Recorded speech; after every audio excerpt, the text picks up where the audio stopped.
Terima kasih. Pernah lihat adegan begini? Kelihatan biasa aja kan? Tapi kalian sadar nggak sih hal sekecil ini bisa membuat kepercayaan masyarakat hancur? Seberapa sering sih kalian dengar kata gratifikasi, pungli, dan korupsi? Yakin deh, kalian pasti tahu dampaknya.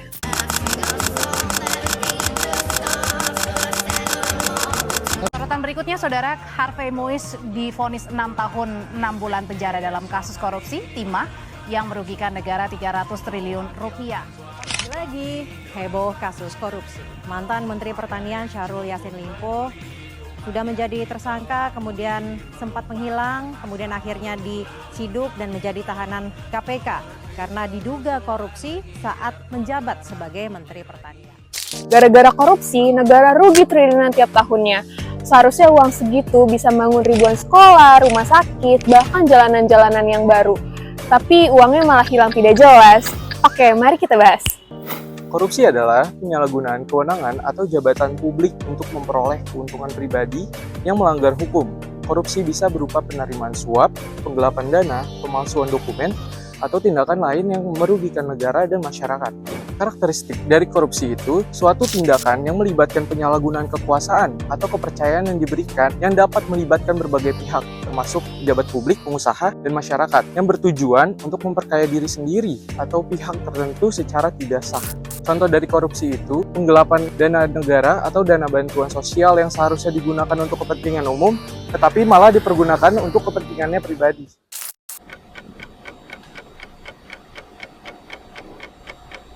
Apa itu gratifikasi? Jadi gratifikasi itu kayak pemberian atau hadiah dari orang lain yang tujuannya tuh sering gak jelas atau malah mencurigakan. Biasanya ini tuh sering banget terjadi di dunia pemerintahan atau sektor publik.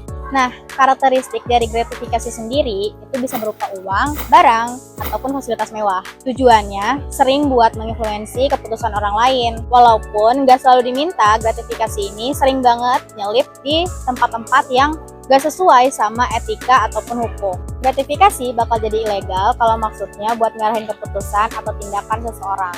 Apalagi yang punya jabatan sama kekuasaan. Nah, contohnya tuh gimana sih? Kasih tiket liburan gratis ke pejabat dari perusahaan yang lagi ada proyek bareng pemerintah. Atau kasih barang mewah ke pejabat lembaga pemerintah. Curiga nggak tuh? Jadi jangan main-main sama gratifikasi ya. Kelihatannya sih kecil, tapi efeknya gede banget. Bahkan melanggar hukum.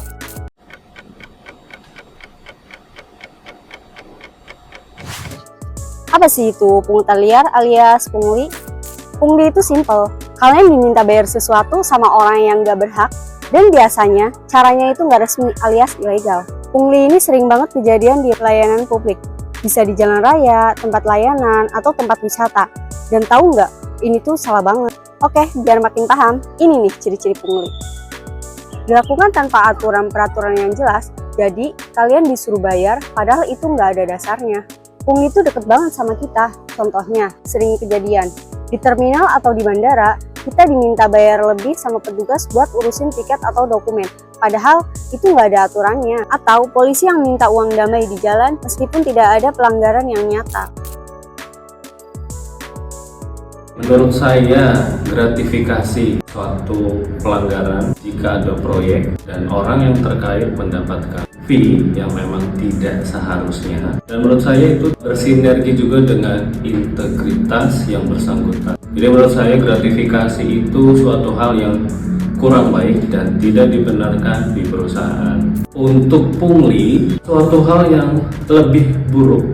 Karena memang pungli itu bisa dibikingi oleh kekerasan baik fisik ataupun mental yang dilakukan seorang baik di kantor atau di jalan yang ujung-ujungnya biasanya meminta atau mengharapkan sesuatu yang bukan miliknya, sehingga di situ bisa terjadi konflik baik secara kelompok maupun perseorangan. Menurut saya, kalau korupsi itu kayak suatu tindakan mengambil hak orang lain ya, atau bisa dibilang mencuri juga sih. Kalau di dalam pemerintahan tuh kayak menyangkut hak banyak orang, tetapi diambil untuk kepentingan pribadi. Gratifikasi, pungli, dan korupsi membawa dampak buruk bagi masyarakat, baik secara ekonomi, sosial, dan moral. Praktik-praktik ini menciptakan ketidakadilannya karena hak-hak individu ataupun kelompok sering diabaikan. Di bidang ekonomi, korupsi menyebabkan pemborosan sumber daya, meningkatkan biaya transaksi, dan menghambat pembangunan. Dana yang seharusnya digunakan untuk kemajuan justru disalahgunakan untuk kepentingan pribadi. Di sisi sosial, korupsi membuat masyarakat kehilangan kepercayaannya pada pemerintah dan hukum. Hal ini bisa memicu ketidakpuasan hingga konflik. Lebih parahnya lagi, budaya korupsi bisa ditiru generasi muda karena dianggap hal biasa atau cara cepat untuk sukses. Akibatnya, negara sulit berkembang, sementara ketimpangan ekonomi semakin buruk. Dalam mengatasi korupsi, membutuhkan penegakan hukum yang tegas dengan sanksi yang berat agar pelaku juga jerah. Reformasi birokrasi juga penting dengan sistem yang transparan dan berbasis teknologi, seperti e-government untuk mencegah pungli. Pengawasan juga harus dilakukan. Pengawasan harus diperkuat. Salah satunya dengan membentuk tim khusus seperti Saber Pungli. Pendidikan anti korupsi sejak dini melalui sekolah dan kampanye publik juga diperlukan untuk menanamkan nilai integritas. Partisipasi masyarakat juga sangat penting dengan menjadikan cara melaporkan korupsi secara aman. Budaya transparansi dan kerjasama antara pemerintah, masyarakat, dan media perlu diperkuat agar korupsi dapat diberantas hingga tuntas. Mari bersama kita hentikan korupsi, pungli, dan gratifikasi. Mulai dari langkah kecil untuk perubahan yang sangat besar.